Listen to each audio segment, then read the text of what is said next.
May gabi mga kabrad, tanaw na tong tubig diri sa likod kay murag dako na kaayo aksyon tagkabalaka kay usahay baya diri sulod sa kampo kay maabtan og baha. So, kusog man gud ang ulan ganina, so murag dako jud ang tubig.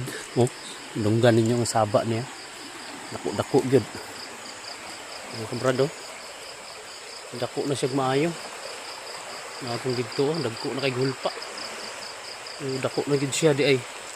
Mudako pa jud ni kay murag nagaulan pa dito sa kuan sa taas. Oh, kusog ang iyang current, aba gani siya. Oh, nangahulpa na po dito. Oh, so di madugay, murag mahurot yun ang balay diha dapit na sa may sagingan. Kusog kaayo ang current sa tubig. So di kita mo magkumpiyansa karong inani nga panahon, ating ulan. Andam-andam lang yun ta.